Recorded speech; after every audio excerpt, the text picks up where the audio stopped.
কৃষ্ণ কৃষ্ণ হরে হরে হরে রাম রাম রাম হরে হরে শ্রী গুরু ব্রহ্মানন্দ সীতানাথ নিতাই গৌর হরি বল শ্রী গুরু ব্রহ্মানন্দ সীতানাথ নিতাই গৌর হরি বল শ্রী গুরু ব্রহ্মানন্দ সীতানাথ নিতাই গৌর হরি বল। নারায়ণং নমস্কৃত্য নরং চৈব নরোত্তমং দেবীং সরস্বতীং ব্যাসং ততো জয়োমুদীরয়ে। ভক্ত গোষ্ঠী সঙ্গে চৈতন্য জয় জয় শুনিলে চৈতন্য কথা মুক্তি লভ্য হয়।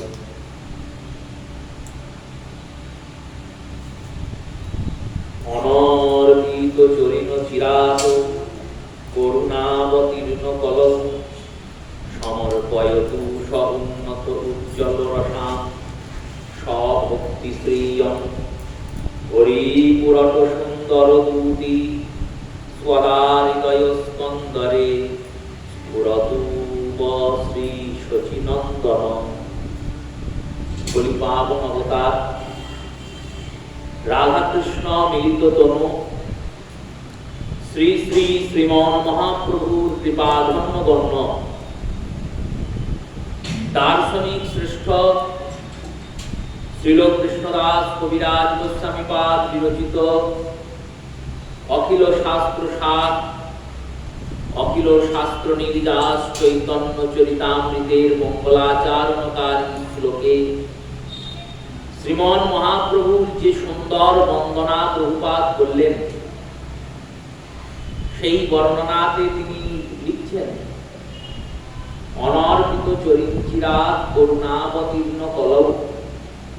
এর আগে যা কখনো হয়নি, এর আগে কি হয়নি গো? বললেন অবতার হয়নি, বললেন না হয়েছে। অবতারের তো শেষ নেই ভগবানের।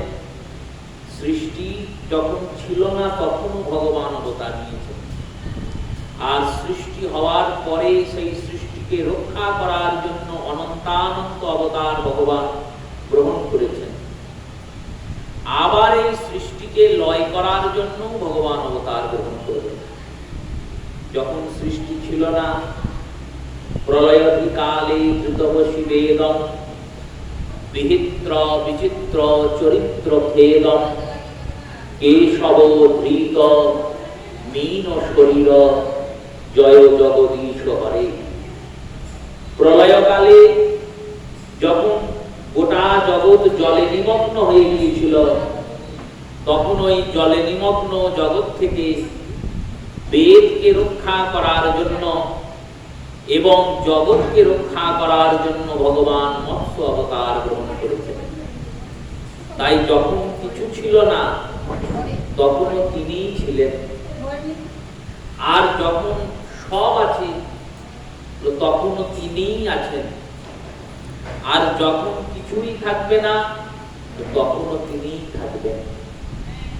জগতের মধ্যে যা যা আমরা দেখতে পাচ্ছি, দেখে চলেছি, এই জগতের সব কিছু একদিন থাকবে না, কারণ জগৎ নাশবান। সব দিকে তাকানোর পরে নিজের দিকে তাকিয়ে দেখবেন আমরাও নাশবান। আমরাও এক পা করে একদিন একদিন করে, এক সেকেন্ড করে, এক মিনিট করে, একদিন করে, এক সপ্তাহ করে, এক মাস করে, এক বছর করে নাশের দিকেই যাচ্ছে। এটাই নিয়ম জগতে। জগৎ নাশবান, জগতের প্রত্যেকটা তত্ত্বই নাশবান। তাই আমরা থাকবো না, কিন্তু গোবিন্দ ছিলেন, গোবিন্দ আছেন, আর গোবিন্দ থাকবেন। এটাই নিয়ম। ভগবান অবতার গ্রহণ করেছেন বারংবার, কিন্তু এই রকম করুণার অবতার কলিযুগ ছাড়া পরিদর্শিত হয় নাই। কলিযুগের এই গৌরাবতারের সঙ্গে অন্যান্য অবতারের পার্থক্য কি জানেন? কি পার্থক্য?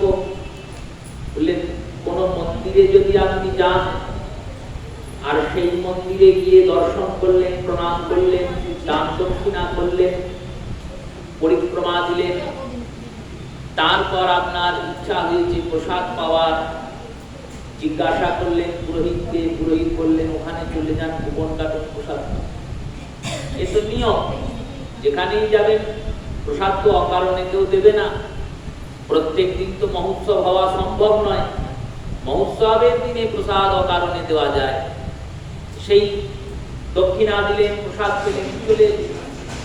কিন্তু আপনি চিন্তা করুন, আপনি গিয়েছেন মন্দিরে, আর মন্দিরে দাঁড়িয়েছেন, দর্শন করছেন, আর কোন পুরোহিত, কোন পূজক, কোন সাধু গুরু বৈষ্ণব আপনাকে দেখেছে, আর দেখে নিজে স্বেচ্ছায় ডেকে বললেন আজকে চলে যেন না, প্রসাদ নিয়ে যেন। দক্ষিণা বলল লাগবে না, এমনিই দেবো। এই যে দ্বিতীয় জনের কথা বললাম, দ্বিতীয় জনের করুণাটা কতটা! আমরা তো যাচনাও করিনি, না চাইতেই তিনি দিলেন। তেমনি ভগবান কৃষ্ণচন্দ্রের ভজনা করবেন। ভগবান কৃষ্ণচন্দ্র অনাদিরাদি সচ্চিদানন্দ বন্দ আনন্দ সিন্ধু, তিনিই পরব্রহ্ম, পরমাত্মা, তার উপর কেউ নেই, দ্বিতীয় নাস্তি। ভগবানের উপর কেউ হতে পারে না। ভগবান একজনই, 10 জন নয়। দেব দেবী অনন্ত কোটি, 33 কোটি যে দেব দেবীর কথা বারংবার উল্লেখ হয়। 33 কোটি মানে 33 কোটি সংখ্যক নন, কোটি মানে প্রকার, 33 প্রকারের দেবদেবী। যেমন জীব কোটি বলা হয়, জীব কোটি মানে জীবের প্রকার, সেই রূপে কোটি মানে তো শুধু সংখ্যা নয়, কোটি শব্দের অনেক অর্থ হয়। এইখানে যে বিভিন্ন প্রকার দেবদেবীর বর্ণনা, সেই দেবদেবীগণ দিতে পারেন, সব দিতে পারেন, কিন্তু একটা জিনিস দিতে পারেন না। কি দিতে পারেন না? দেখুন, চতুর্পুরুষার্থ দান করতে দেবদেবী সক্ষম। ধর্ম, অর্থ, কাম, মোক্ষ, এই চতুর্পুরুষার্থ দান করতে দেবদেবীগণ সক্ষম। তারা এই চতুর্পুরুষার্থ দান করবেন। মহাদেবও দিতে পারেন, মা দুর্গা, কালী, চণ্ডী, এনারাও দিতে পারেন, গণপতিও দিতে পারেন, সূর্যদেবও দিতে পারেন, ভগবান বিষ্ণু দিতে পারেন। কিন্তু এই চতুর্পুরুষার্থের উপরে একটা বস্তু আছে, সেই বস্তুটা দিতে পারেন না। যেমন গৃহের কোন পরিবারের লোক এক বাড়িতে আপনি গিয়েছেন, সেই বাড়িতে গিয়ে যদি আপনি খাদ্যবস্তু চান, পরিবারের লোক দিতে পারে। গৃহে যদি গিয়ে আপনি বলেন যে আমাকে একটু পাখাটা খুলে দাও, আমি একটু আরামে বসি, পরিবারের লোক পাখাটা খুলে দেবে, বসতে পারবে। কারোর বাড়ি গিয়েছেন, যদি কোমরে ব্যথা হয়, বললেন চেয়ারটা দিন, বসবো, চেয়ারটা শুয়ে গিয়ে দেবে। চেনা হোক অচেনা হোক, প্রেত হোক, এই হোক। মিষ্টি জল চাইলে মিষ্টি জলও দেবে। কিন্তু আপনি কারোর বাড়ি গিয়েছেন, আর গিয়ে বললেন আমাকে 1 লাখ টাকা আলমারি থেকে বের করে দাও, তো বাড়ির কোনো লোক দিতে পারবে? বললো পারবে না। ওই বাড়ির যে কর্তা বা বাড়ির যে অধিষ্ঠাতা বা যার টাকা, সে আলমারির চাবি খুলবে, আলমারি থেকে টাকা দেবে, তবে দেবে। তেমনি ধর্ম, অর্থ, কাম, মোক্ষ সমস্ত দেবদেবী দান করতে সক্ষম, কিন্তু প্রেম ফলটি কৃষ্ণ ছাড়া কেউ দিতে পারবে না। এই প্রেমটা হচ্ছে সব থেকে দামি ফল। এই দামি ফলটা পাওয়ার জন্য মহাদেব তপস্যা করছেন, মা ভজনা করছেন। মা কালিকা, চণ্ডিকা, দেবী দুর্গা, মহাদেব সবাই ভজছেন, কেন না প্রেম পাবো। আর প্রেম পাবেন বলে এই পাবো পাবো পাবো পাবো হয়েছে সবার। সত্যযুগে ভগবান প্রেম দান করেননি কাউকে, কোন লীলাতে প্রেম দান করেছেন কোথাও পাওয়া যায় না। সত্যযুগের যত অবতার, তারা জ্ঞান দান করেছেন, তারা ভজনে প্রণালী শিখিয়েছেন, তারা তপস্যা কি করে করতে হয় জানিয়েছেন, কিন্তু সত্যযুগের কোন অবতার প্রেম দান করেননি। সত্যের পর ত্রেতা যুগ এসেছে, ত্রেতাতে ভগবান নর অবতার রূপে পুরুষোত্তম রাম রূপে অবতীর্ণ হয়েছেন। আর এই রামচন্দ্র কি করেছেন বললেন, তিনি প্রেম দান করেছেন, কিন্তু প্রেম দান একজনাকেই করেছেন, তিনি হলেন দেবী সীতা। সীতা ব্যতীত প্রেম কাউকে রাম দান করেননি। দিয়েছেন কি প্রেম? কাউকে দেন। হনুমানজিকেও দেননি। হনুমানজি এত সেবা করলেন, তাকে কৃপা দিলেন, স্নেহ দিলেন, দেখুন প্রেমটা তো একরকমের নয়, যেমন ছানা, চিনি আর তেল, ঘি এই নিয়ে ময়রা বসেছে, আর এই দ্রব্যগুলি নিয়ে একাধিক মিষ্টি তৈরি করছে, আর এক একটা মিষ্টির এক এক রকম স্বাদ হয়ে যাচ্ছে। দ্রব্য তো সেই একই, ওই ছানা আছে, চিনি আছে, ময়দা আছে, সুজি আছে, তেল আছে, ঘি আছে, ওর বাইরে তো কোনো দ্রব্য নেই। কিন্তু তার পাক গুণে এক একটা মিষ্টি তৈরি হচ্ছে, এক এক রঙের, এক এক নামের, এক এক রূপের, এক এক স্বাদের, সবই মিষ্টি, কিন্তু মিষ্টির মধ্যেও পার্থক্য আছে। এমনকি অন্ধ ব্যক্তিকে দিলেও সে বুঝতে পারবে পান্তুয়া খাচ্ছি না লেডিকিনি খাচ্ছি, দুটোই রসের মিষ্টি, কিন্তু বোঝা যাবে।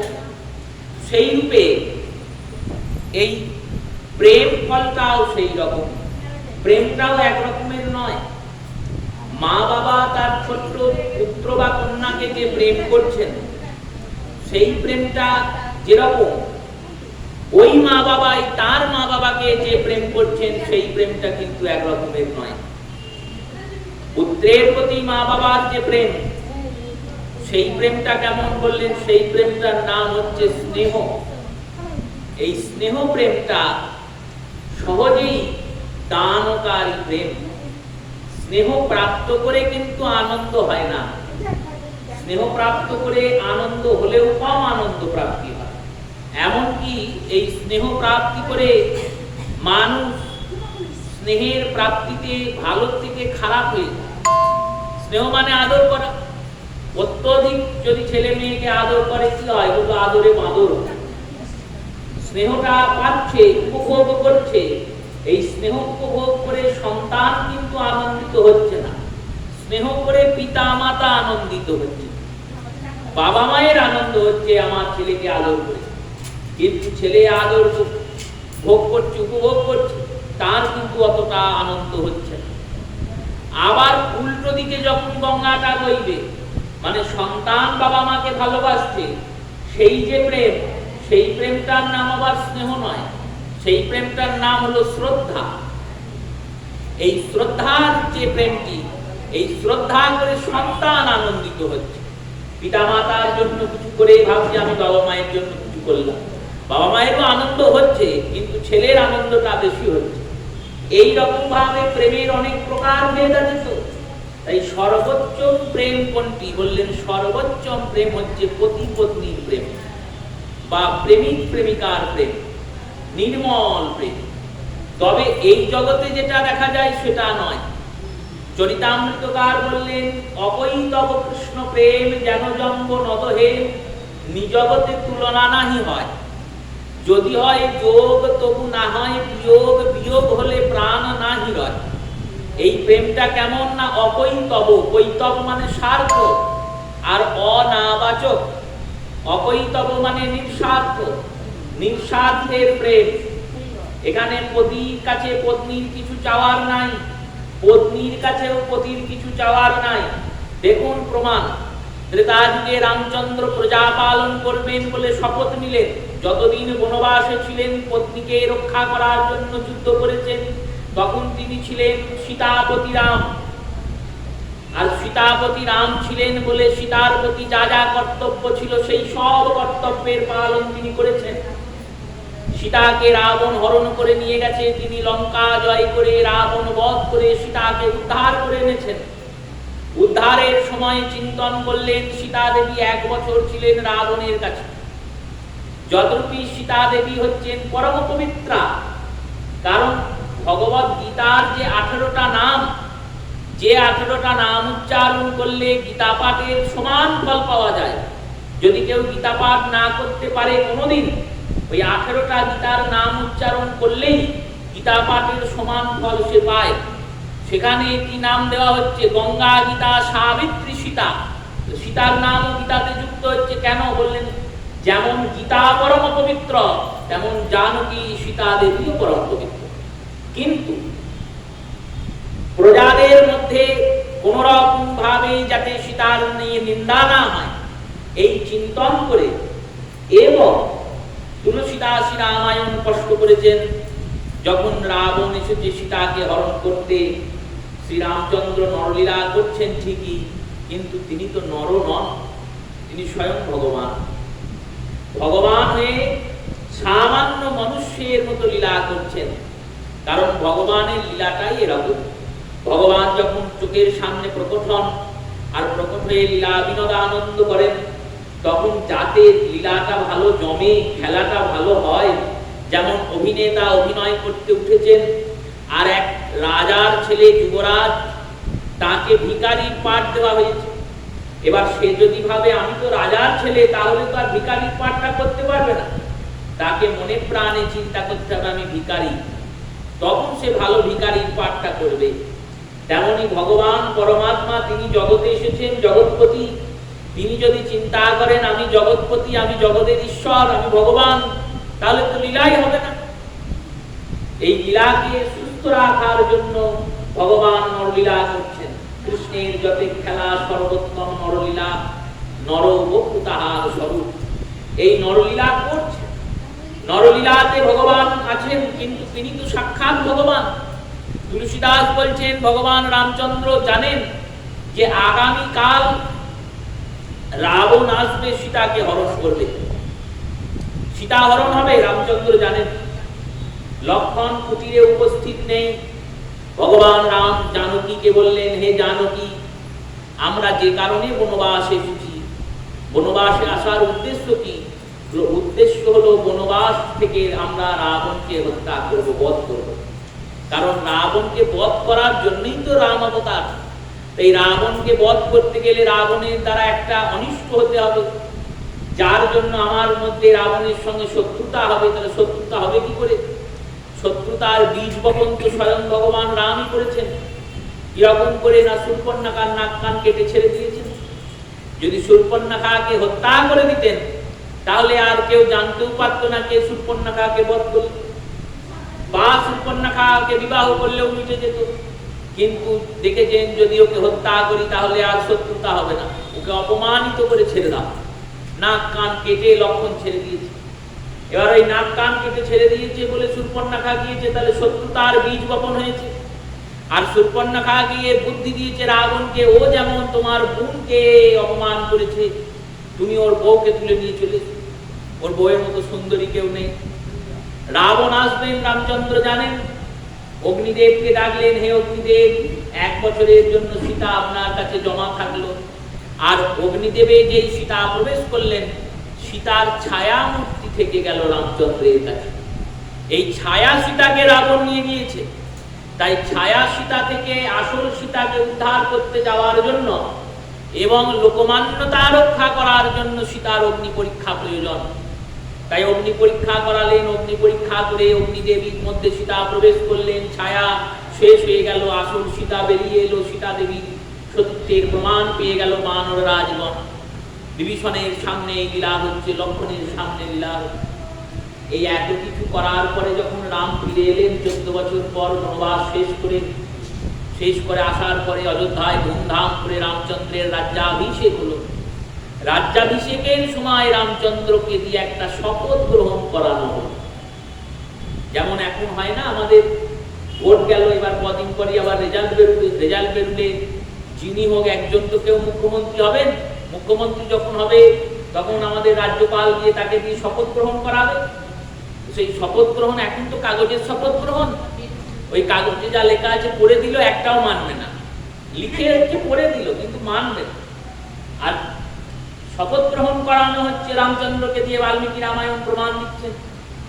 কে করাচ্ছেন? না গুরুদেব বশিষ্ঠ করাচ্ছেন। গুরুদেব যা বলছেন রাম তাই বলছেন। গুরুদেবের বাক্য অনুযায়ী রামচন্দ্র বলছেন, আজ থেকে আমি এই সূর্য বংশের সিংহাসনের অধিপতি হলাম। আজ থেকে প্রজারা আমার সন্তান। এই প্রজাদের পালন করার জন্য, আর প্রজাদের হিতের জন্য, আর প্রজাদের কথা শ্রবণ করার জন্য আমি রাজা হলাম। জনতাই জনার্দন, আর জনার্দন যা বলবেন আমি তাই করব। প্রজা পালন হেতু যদি আমায় আমার জীবন ত্যাগ করতে হয়, আমি তাও করব। পুত্র, স্ত্রী, সন্তান, আত্মীয়, রাজ্য এবং আমার জীবন যেটা ত্যাগ করতে হবে করব। এবার এই যে শপথটা রামচন্দ্র নিয়ে নিলেন, এরপরে যখন পুনরায় অযোধ্যাতে সীতা দেবী সতীত্ব নিয়ে নিন্দা শুরু হলো, তখন রামচন্দ্র সীতা দেবী সামনে এসে বসে আছে। দেবী সীতা বলছেন, প্রভু চিন্তা কেন? রামচন্দ্র বললেন, এইরকম ব্যাপার, আমি ধর্ম সংকটে পড়েছি। কিরকম ধর্ম সংকট? না, আমি শপথ নিয়েছি যদি আমার প্রাণ ত্যাগ করতে হয় তাও করব। শাস্ত্র বলছে প্রজাদের কথা, জনতা জনার্দন, জনতা যা বলছে জনার্দন তাই বলছে, তাদের কথা শুনে চলা রাজার কর্তব্য। এবার রাজার কর্তব্য অনুযায়ী আমাকে তোমায় হয় ত্যাগ করতে হবে, না হলে সিংহাসন ত্যাগ করতে হবে। সীতা দেবী বললেন, সিংহাসন কেন ত্যাগ করবেন? আপনি সিংহাসনে বসবেন বলে এই সূর্যবংশ শুরু হয়েছে। সূর্যবংশের প্রত্যেক রাজা এই সিংহাসনে বসেছেন।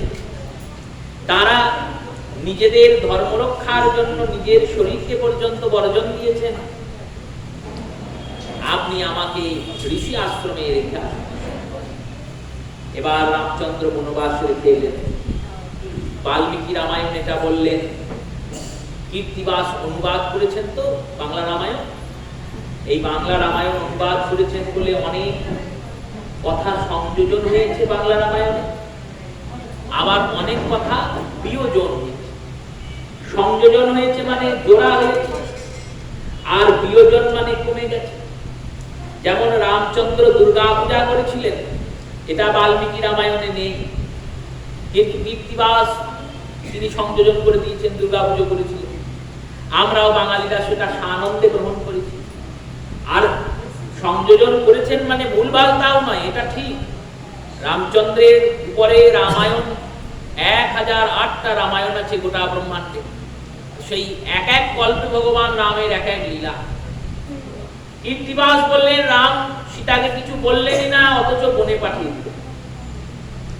এটা শুনে আমাদের মনে খুব খারাপ লাগলো।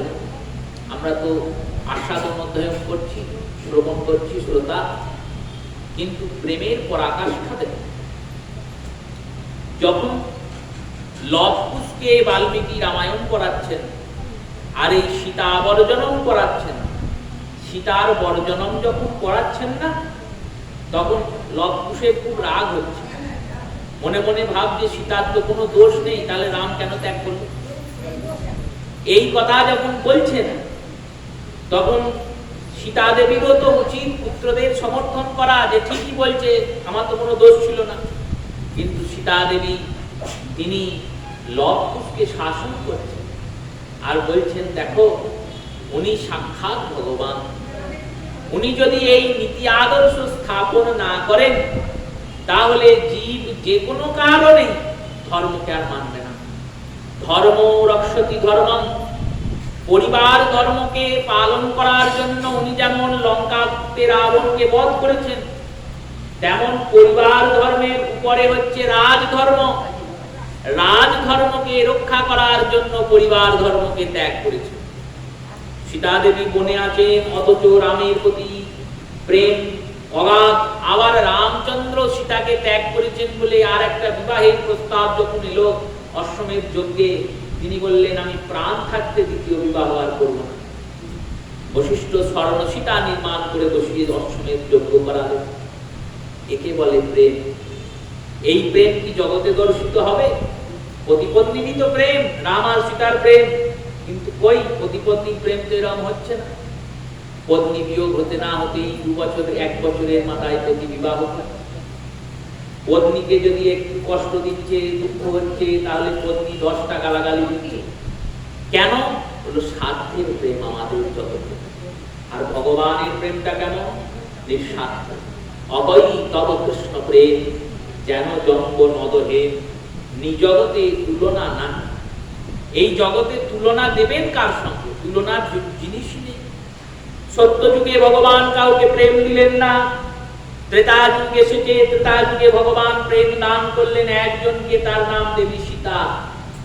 সীতা দেবী এই প্রেম পেলেন। তারপরে ভগবান কৃষ্ণ এলেন।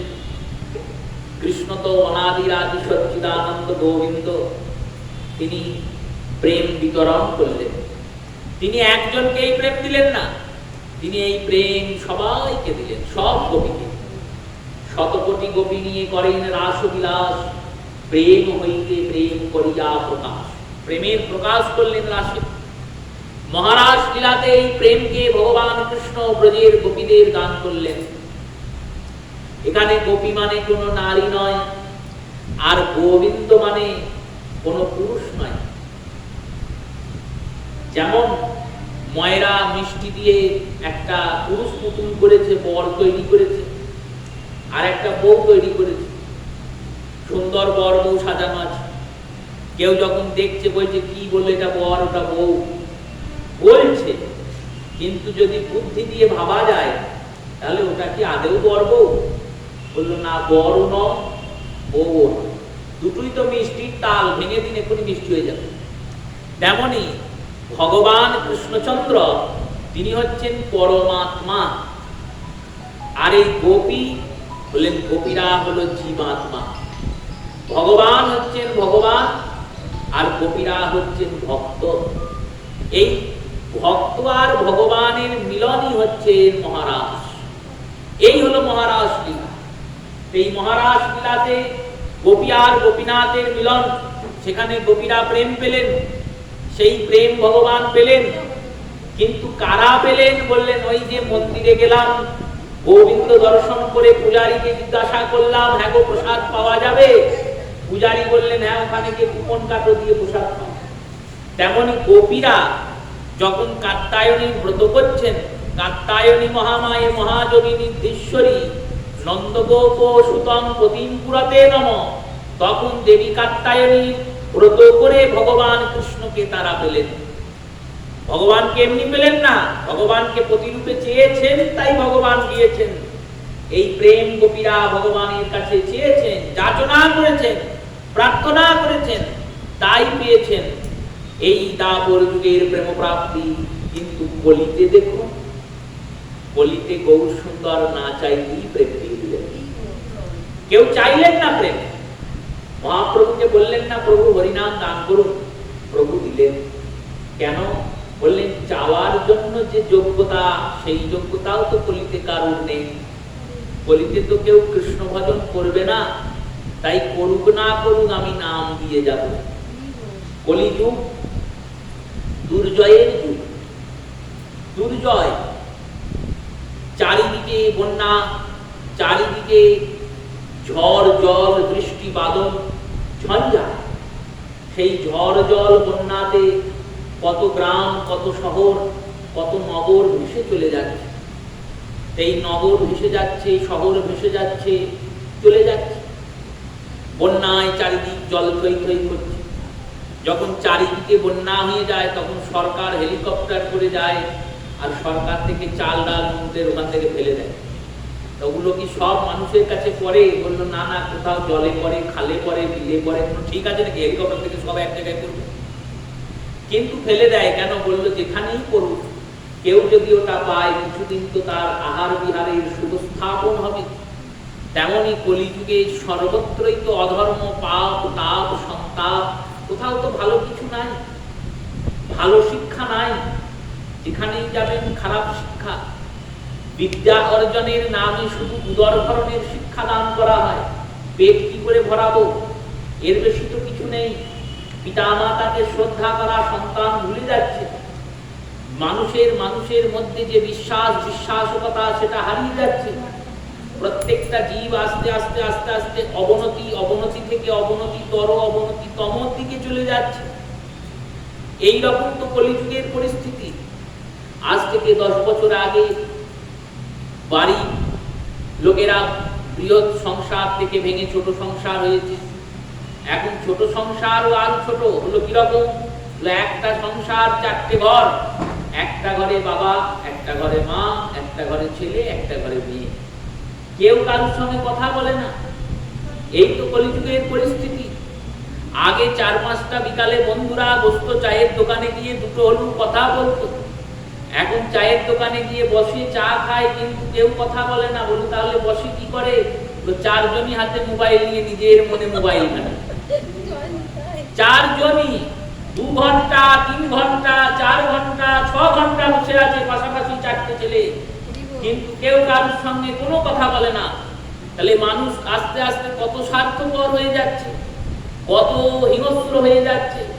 এবার এই মানুষ যখন আস্তে আস্তে আস্তে আস্তে তার বুদ্ধি বিক্ষেপ হবে, বুদ্ধির বিক্ষেপ হলে কি হবে? বললো বুদ্ধির বিক্ষেপ হলে বুদ্ধির নাশ হবে, আর বুদ্ধি নাশ ও প্রণিশন্তি, পতন তার হতেই হবে।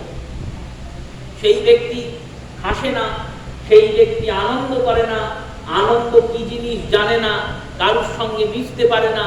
কেন? বললো ওর মোবাইল ছাড়া কারোর সঙ্গে মিশতে ভালো লাগে না, ওর একটাই বন্ধু মোবাইল। ভোর থেকে রাত্রি অবধি, আবার ঘুম থেকে ওঠার পর আবার ঘুমানো, এই হচ্ছে এখন অবস্থা। তাহলে আর 10 বছর পর কি হবে? এখন যদি এটা হয় আর 10 বছর পর কি হবে?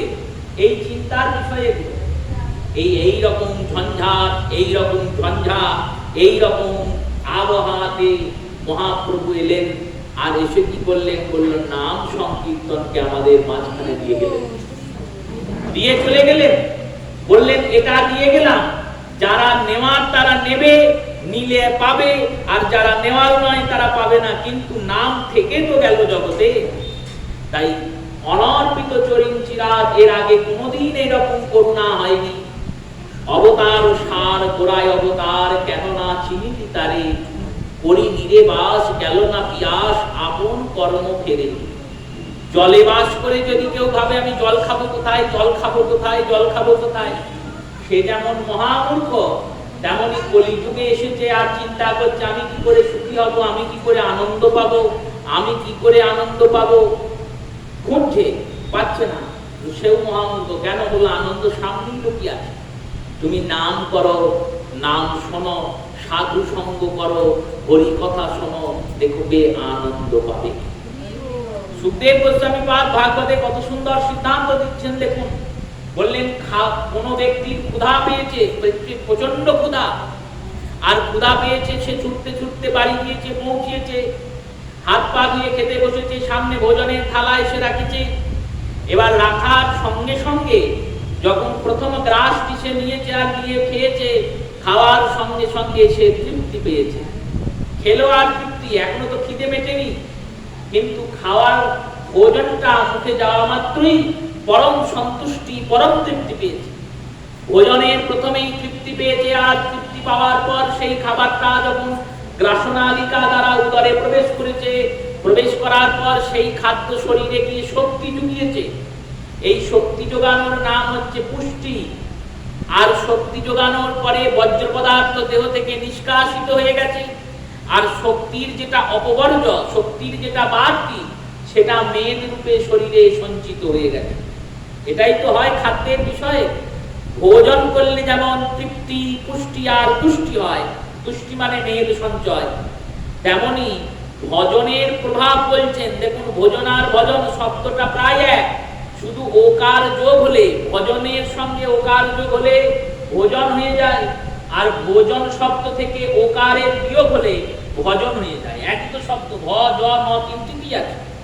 এই ভোজন করা মাত্র যেমন তৃপ্তি হয়, তৃপ্তির পর পুষ্টি হয়, আর পুষ্টির পরে দেহতে মেদ রূপে তা সঞ্চিত হয়, তেমনি শ্রী সুখদেব বলছেন জানো পরীক্ষিত, ভজন করা মাত্রই শান্তি পায় মানুষ। সবার প্রথমে যেটা পাবে সেটার নাম হলো শান্তি। নামে বুক ভরে যায়, অভাব মিটায়, স্বভাব জাগায় মুখে। এই নামের কতটা শান্তি, সেটা যারা নাম করছেন, করেছেন বা করবেন, তারাই উপলব্ধি করতে পারবেন। কিছু নয়, সারাদিন অশান্ত হৃদয়, ঝগড়া হচ্ছে মনে, কলহ চলছে মনে, সব সময় অশান্তি চলছে মনে, কি করব কি করব না, বিভিন্ন সমস্যা, কিচ্ছু করতে হবে না, তুমি বিড়বিড় বিড়বিড় করে মহামন্ত্র নাম বলে যাও, দেখবে মনটা শান্ত হয়ে যাবে। এটা মহা ঔষধ।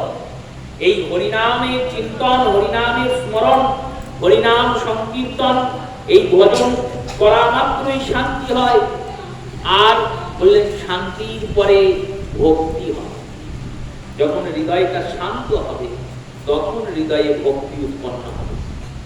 যেমন স্রোতস্বিনী নদীতে পদ্ম ফুল ফোটে না, পদ্ম শান্ত জলেই পদ্ম ফোটে, তেমন যতক্ষণ তোমার হৃদয়ে ওই সংসারের অশান্তি স্রোত প্রবাহিত হবে, ততক্ষণ ভক্তিপদ্ম তোমার হৃদয়ে ফুটবে না। যখন হৃদয়টা শান্ত হয়ে যাবে, তখন কৃষ্ণ ভক্তির পদ্ম ফুটবে। আর শান্তির পরে ভক্তি, আর ভক্তির পরে বললেন ভক্তির পরে ভক্তি, দুটি ফল দান করেন, একটির নাম মুক্তি আর একটির নাম প্রেম। যে প্রেম পেয়ে পাওয়ার জন্য আমরা এত ছুটছি, সেই প্রেমটা মহাপ্রভু সামান্য রূপে আমাদের সামনে এনে প্রস্তুত করে দিয়ে গেলেন। অনর্পিত চরিত চিরাগ করুণাবতীর্ণ কলৌ, বললেন এই প্রেম দিলেন কেন? চরিতামৃতকার বলছেন মহাপ্রভুর প্রেম কেমন জানো? যেই প্রেম কৃষ্ণ কৃপণ লাখেন লুকাইয়া চার পুরুষার্থ দেন, প্রেম না দেন কভু দিয়া। কৃষ্ণ কেমন বলেন? কৃপণ। কৃপণ ব্যক্তি কি করে? বলেন লুকিয়ে লুকিয়ে রাখে দামি সম্পদ। তেমনি কৃষ্ণ কি করেছেন? বললেন ব্রজের মধ্যে এই প্রেমকে গোপন করে রেখে দিয়েছেন। ব্রজবাসীর বাইরে এই প্রেম কোথাও দিলেন না। কুরুক্ষেত্রে অর্জুন গীতা পেলেন কিন্তু প্রেম পেলেন না। রুক্মিণী সত্যভামা কৃষ্ণকে পেলেন কিন্তু কৃষ্ণের প্রেম পেলেন না। যখন রাধারানীর চরণ ধরেছেন তখন পেয়েছেন। সেই যেই প্রেম কৃষ্ণ গোপন করে রাখলেন, সেই প্রেম মহাপ্রভু কি করলেন? বললেন সেই প্রেম মহাপ্রভু দিলেন যথা তথা। যথা তথা মানে যেখানে সেখানে দিয়ে দিলেন। স্থাবরে জঙ্গমে পায় মনুষ্যের কা কথা। স্থাবর জঙ্গম, স্থাবর মানে বললেন যে পাষাণ, যা নড়ে না চড়ে না, পাথর। জঙ্গম মানে যা নড়ে না চড়ে না। স্থাবর মানে উদ্ভিদ।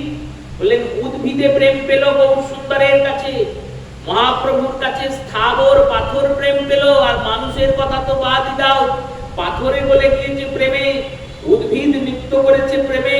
আর মনুষ্য বলল যাকে গৌর সুন্দর একবার কৃপা করে তাকিয়েছেন, সেই এই প্রেমে পাগল হয়ে গেছে, সেই এই প্রেমে পাগল হয়ে গেছে।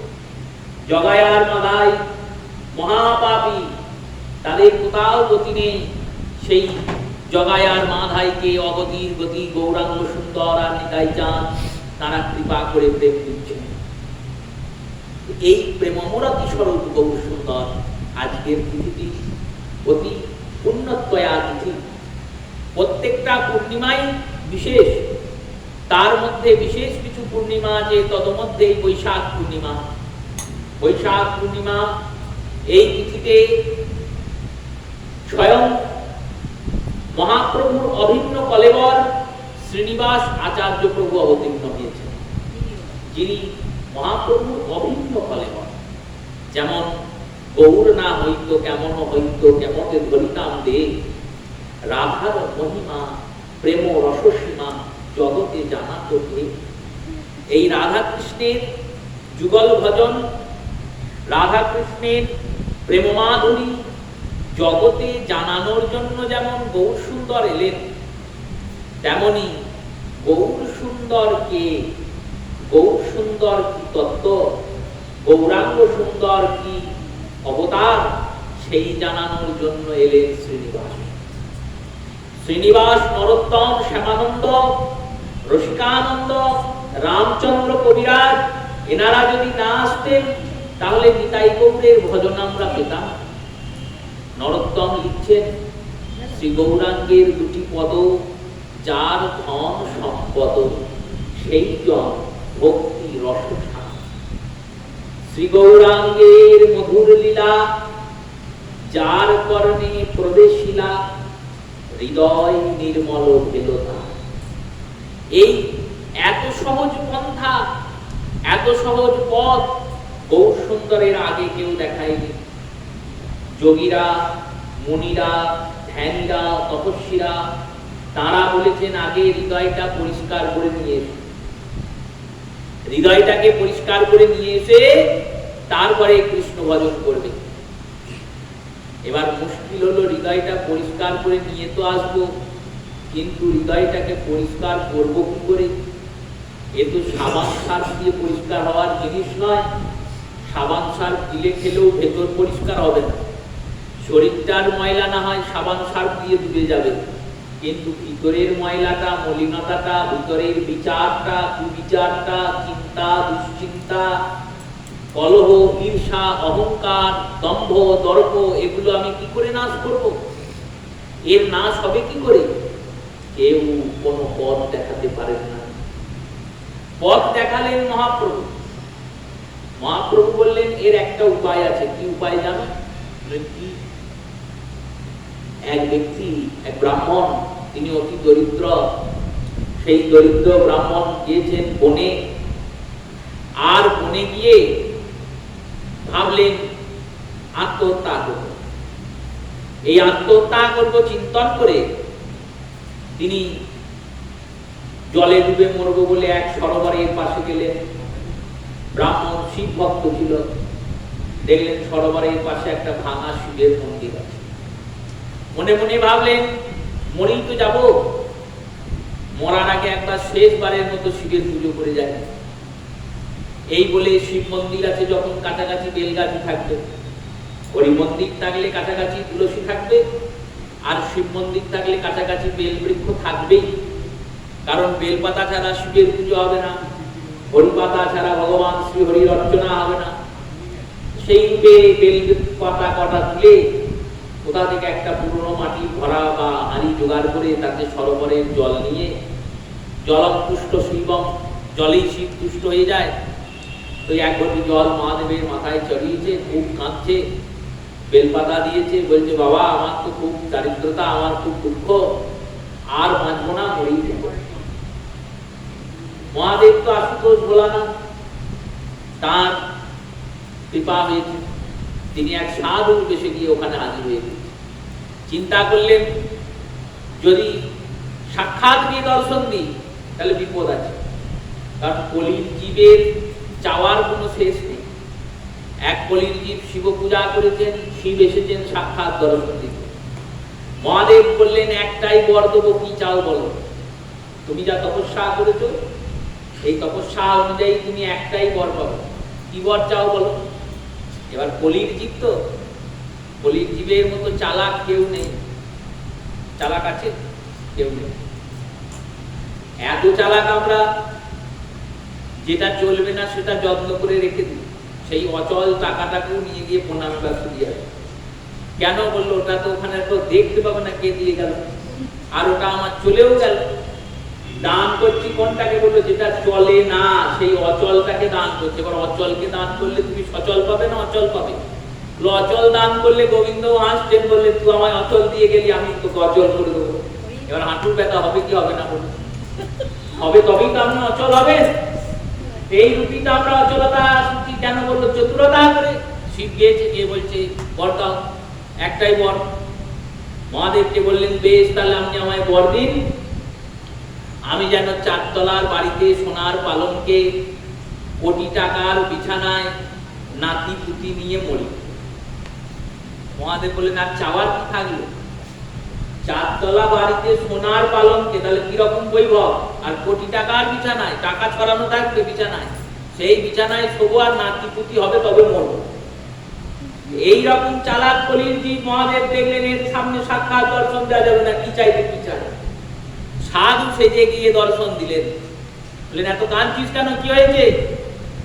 বাবা আমার খুব দুঃখ, আমার চরম গরিব, আমি দরিদ্রতা আর দিন রাত অশান্তি, এই চলছে, ভালো লাগছে না, মরেই যাব। মহাদেব বললেন তাহলে তো কি চাই বল। বললো কিছু চাই না, আবার চাই অনেক কিছু, আমি কি করবো বুঝতেই পারছি না। এমন একটা লোক পেলে হয় যে লোক আমার সব কাজ করে দেবে। বললো আচ্ছা আচ্ছা এই ব্যাপার। একটা ভূত ডেকে নিয়ে এলেন। মহাদেবের তো ভূত প্রেতের অভাব নেই, ভূতনাথ বিরাট ভূত এসে জড়ো হয়েছে, বিশাল ভূত, ভয়ঙ্কর দেখতে। সেই ভূতটাকে দিয়ে বললেন এই ভূতটা আজ থেকে তোর সেবায় থাকবে, তোর যা কাজ করানো দরকার একে বলবি, নিমেষের মধ্যে করে ফেলবে, কিন্তু খুব সাবধান, একে সব সময় কাজ দিতে হবে। কাজ যদি না দিতে পারিস তোর ঘাড় মুক্তি তোকেই খাবে, কাজ কিন্তু দিতে হবে। বললো কাজ কি আমার শেষ আছে? আমার কত কাজ, প্রতিদিন কাজ করাবো একে দিয়ে। ঠিক আছে, আর যদি অসুবিধায় করি সেখানে আবার আসবে, আমাকে পেয়ে যাবে, কারণ জানে তো অসুবিধায় পড়বে। ভূত নিয়ে এসে চলে এসছে বাড়ি। ভূতটাকে বলছে আমার এই মাটির বাড়িটা যেন কালকে সকালের মধ্যে প্রাসাদ হয়ে যায়। ভূত বললেন যথা তাই হবে, কোনো চিন্তা নেই। সকালে ঘুম থেকে উঠে দেখছে বিরাট রাজপ্রাসাদ তৈরি হয়েছে। ভূতে তৈরি করেছে, তো মানুষ নয়। এবার পরের দিনে যেই প্রাসাদ তৈরি হয়ে গেছে বলছে প্রভু আজকে কি কাজ করবো বলুন। বললেন যত আমার গ্রামের জমি আছে সব জমি চষে দিয়েছো, আর সব জমির মালিক যেন আমি হই। এবার ভূত সারাদিন ওই ব্যবস্থা করছে। এবার এই করতে করতে তার বিরাট অর্থ বৈভব সব হয়ে গেছে, কিন্তু কাজ দেওয়ার মতো আর কাজ পাচ্ছে না। ভূত এসে বলছে আমাকে কাজ দিন, কি কাজ করবো বলুন। কোনো কাজ নেই, কাজ না দিলেই ঘাড় মুটকি খাবে। কোনোদিন বলে যাও 7 সমুদ্রের জল নিয়ে এসো, অনেক সময় লাগবে, কিন্তু ভূতের কাছে কি আর সময় লাগে? ভূত তো উড়ে যাবে আর উঠে আসবে। যখন শেষ মেয়ে আর কোনো কাজই দিতে পারে না, তখন আবার সেই সাধুর কাছে গিয়ে, সাধু তো মহাদেব, বাবা আর তোকে কাজ দিতে পারছি না, কি করে কি করাবো? মহাদেব বললেন বেশ, ও আসুক। ভূত এসে জড়ো হয়েছে, প্রভু কাজ দিন, কাজ না দিলে আমরা ধার করতে হবে। আচ্ছা, মহাদেব বলছেন একটা বাঁশ নিয়ে এসো, 108টা গিট যুক্ত বাঁশ। এবার ভূত খুঁজে খুঁজে বের করে নিয়ে এসছে 108টা গিট যুক্ত বাঁশ, 108টা গিট আছে বাঁশ। এবার কি করবো বলে এবার ওই বাঁশটা মাটিতে পুঁতো। ভূত মাটিতে পুঁতেছে বাঁশটা। এবার কি করবো বলে এবার এক কাজ করো, তুমি একবার করে 108টা গিট গুনতে গুনতে উপরে ওঠো, আবার গোনা হয়ে গেলে 108টা গিট গুনতে গুনতে নিচে নামো। এবার ভূত একবার করে উপরে উঠছে আর একবার করে নিচে নামছে। বললেন এই রকম করে ওকে যখন কাজের দরকার হবে তখন ওকে নিবৃত্তি দিয়ে ওই অন্য কাজ করাবি, আর যখন নিবৃত্তি হবে না তখন বলবি এই একবার করে উপরে ওঠো, একবার নিচে নামো। এটাই শিক্ষা। এই ভূতটা হচ্ছে আমাদের মন। আমাদের মনে তো আকাঙ্ক্ষার শেষ নেই, তা আকাঙ্ক্ষার পর আকাঙ্ক্ষা, আকাঙ্ক্ষার পর আকাঙ্ক্ষা, এটা পেলে ওটা, ওটা পেলে ওটা, ওটা পেলে ওটা, এই হতে হতে হতে হতে একটা সময় পর যখন আর আকাঙ্ক্ষা থাকছে না, তখন বললো তখন এবার মন দুশ্চিন্তা শুরু করছে। যে চিন্তার কোনো কারণ নেই তবু চিন্তা করে যাচ্ছে। বয়স্ক মানুষেরা দেখবেন চিন্তা করে আমি যখন যুবক ছিলাম তখন কত কাজ করেছি। আচ্ছা তুমি ওই চিন্তা করে কি আর যুবক হতে পারবে? পারবে না তো, কিন্তু সময়টা ওই চিন্তা করে করেই পার হয়ে গেল। এই রূপে ওই ভূত যেমন কাজ ঘুরে বেড়াচ্ছে, আমাদের মন ও দিনে রাত কামনায় ঘুরে ঘুরে বেড়াচ্ছে। আর যখন কামনা তার থাকবে না তখন সে আমারই ঘাড় মুটকিয়ে খাবে, মানে আমাকেই শেষ করবে। মহাপ্রভু বললেন যখন এই সকম সময় এসে উপস্থিত হবে তখন কি করবে বললো 108টা গুটি যুক্ত যে মালা আছে ওই মালাতে মনটাকে এবার ঘোরাও, একবার করে হরিনাম করতে করতে উপরে যাও, আবার একবার করে হরিনাম করতে করতে নিচে এসো। ওই মন ভূতটাকে যদি নাম করাতে পারো, নাম করতে করতে করতে করতে নাম ঠিক গৌর সুন্দরের চরণে আমাদের এই নামটাকে মহাপ্রভু দিয়ে গেলেন আমাদের। অনর্পিত চরিত চিরাত করুণাবতীর্ণ কলম সমরপয়তু সর্বোন্নত উজ্জ্বল রসাং, সেই উন্নত উজ্জ্বল রসধারী সেই গৌরাঙ্গ সুন্দর, তিনি তারই অভিন্ন অবতার শ্রীনিবাস প্রেমভক্তি মহারাজ। অবতার কেমন করে হচ্ছে দেখুন। মহাপ্রভু নীলাচলে অবস্থিত, আর আচার্য প্রভুর পিতা গঙ্গানারায়ণ চট্টোপাধ্যায়, গঙ্গানারায়ণ গঙ্গোপাধ্যায় গাঙ্গুলি সাবর্ণ গোত্র। আর শ্রীকৃষ্ণ চৈতন্য নাম যখন মহাপ্রভু এই কেশব ভারতীর কাছে নিলেন, আর সমস্ত জায়গায় শ্রীকৃষ্ণ চৈতন্য নাম প্রচার হল, তখন গঙ্গানারায়ণ শ্রীকৃষ্ণ চৈতন্য প্রভু নিত্যানন্দ শ্রী অদ্বৈত গদাধর শিবাসাদি গৌর ভক্তবৃন্দ এই নাম করে করে বেড়ালেন। সেই থেকে ওনার নাম হয়েছে চৈতন্য দাস। চৈতন্যের নাম প্রকাশ করেছেন বলে তার নাম চৈতন্য দাস। এই চৈতন্য দাসের পুত্র হচ্ছেন আচার্য প্রভু। চৈতন্য দাস আর তার পত্নী দুইজনে গিয়েছেন নীলাচলে সচল জগন্নাথ অচল জগন্নাথ দুইকে দেখবো বলে। গম্ভীরায় গিয়েছেন, গম্ভীরায় কাশী মিশ্রকে কি জিজ্ঞাসা করেছেন প্রভু কি এখন আছেন? বললেন না, প্রভু তো জগন্নাথ দর্শনে গিয়েছেন। মহাপ্রভুর নিয়ম প্রত্যেক দিন তিনি মঙ্গল আরতির সময় আর সন্ধ্যার সময় এই দুইবার জগন্নাথ দর্শন করতে যান। এই দুইবার দর্শন অতি শুভ, কারণ মঙ্গল বেলা ভোর বেলায় ভগবানের মঙ্গল মুখ দর্শন করে মঙ্গল আরতি দর্শন করে দিনের সূচনা হয়। এখন তো আর মঙ্গল আরতি দর্শনের কোনো উপায় নেই। আগে মঙ্গল আরতি দর্শন জগন্নাথের সুলভ ছিল, সন্ধ্যার দর্শন এখনো সুলভ। মহাপ্রভু সন্ধ্যার সময় গিয়েছেন জগন্নাথ দর্শনে, আর এনারা গম্ভীরায় গিয়ে যখন শুনেছেন প্রভু জগন্নাথ দর্শনে গিয়েছেন, তখন চিন্তা করছেন প্রভু কত কৃপাবান, প্রভু আমাদের দর্শন দেবেন, কিন্তু একা গৌর সুন্দরের দর্শন আমরা পাবো না। আমরা সচল জগন্নাথ গৌর আর অচল জগন্নাথ জগন্নাথ দুইয়ের দর্শন পাবো। দুইয়ের দর্শন পাবো বলে গিয়েছেন, পৌঁছিয়েছেন।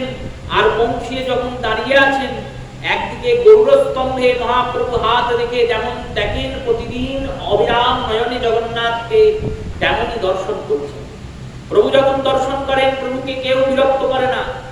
যারা কাছে কাছে বৈষ্ণবগণ সাধুগণ আছেন, তারা একটা ঘেরা তৈরি করে দেন যাতে মহাপ্রভুর কাছে বেশি লোক না আসতে পারে।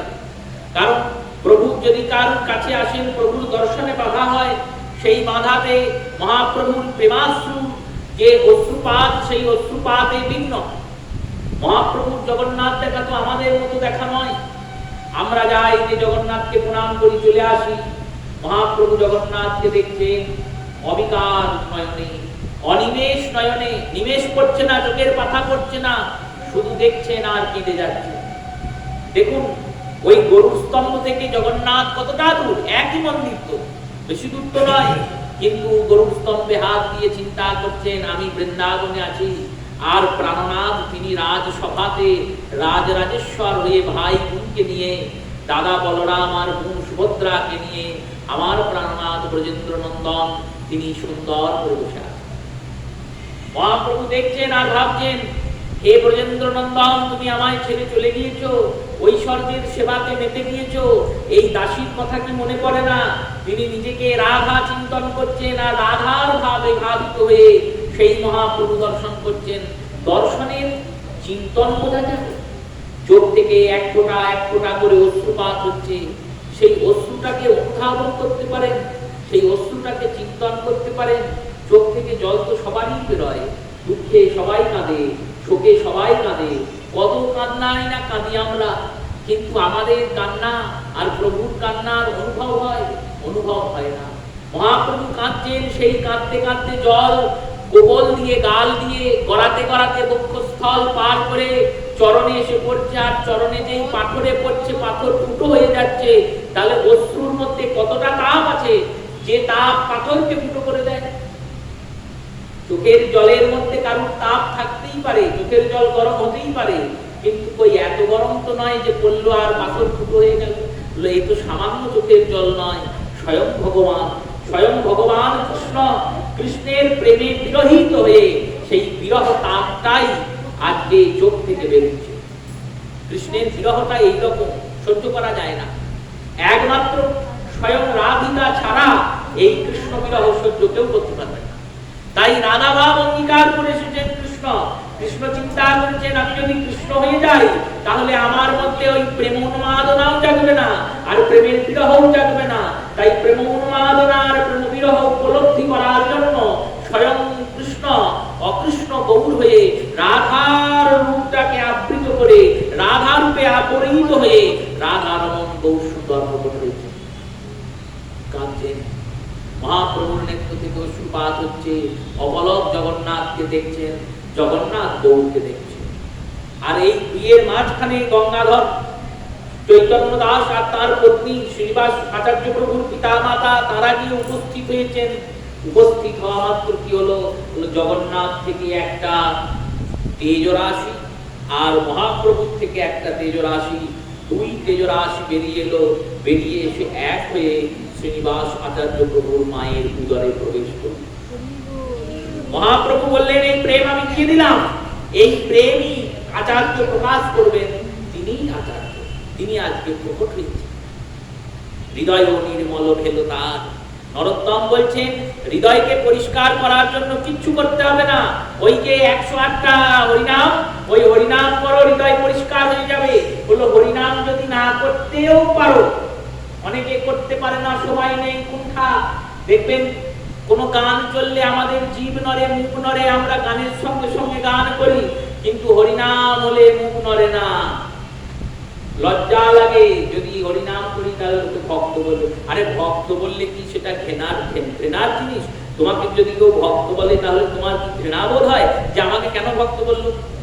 তার থেকে তোমায় যদি চাঁড়াল বলে, চন্ডাল বলে, তোমাকে পাষণ্ড বলে, পাপী বলে, দুরাচারী, ব্যভিচারী, অত্যাচারী বলে, তাহলে কি আনন্দ পাবে?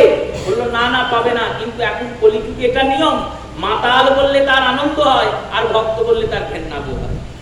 যদি কেউ বলে তুমি মাতাল, তাহলে তার আনন্দ হয়, বেশ করে তুই মদ খেয়েছিস, আমি আমার পয়সা দেব। আর ভক্ত বললে, বললো ভক্ত বললে তার খুব কষ্ট হয়, আমাকে ভক্ত বললো ও আমাকে ঘেন্না, মানে ঘেন্নার ব্যাপার, ভক্ত মানে ঘৃণার ব্যাপার। এই তো আমাদের কলির জীবের অবস্থা। সেই নাম করার সময় নেই, নরোত্তম বললেন দরকার নেই নাম করার, যে গৌরাঙ্গের নাম লয় তার হয় প্রেম। মহাপ্রভুর নাম নিতে হবে না, নাম নিলে তো প্রেম পাবেই। বললো নাম যদি নিতে নাও পারো, শ্রী গৌরাঙ্গের মধুর লীলা যার কর্ণে প্রবেশ, গৌর লীলাটা শুনো, গৌর কথাটা শুনো, হরি কথাটা শুনো, হরি কথা শুনলেই হৃদয় পরিষ্কার হয়ে যাবে, আর সেই পরিষ্কার হৃদয়ে তুমি কৃষ্ণ দর্শন পাবে।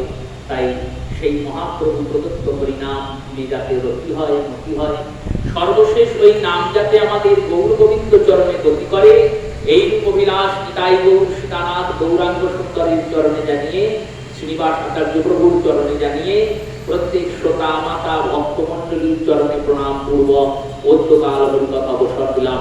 শ্রী গুরু প্রেমানন্দ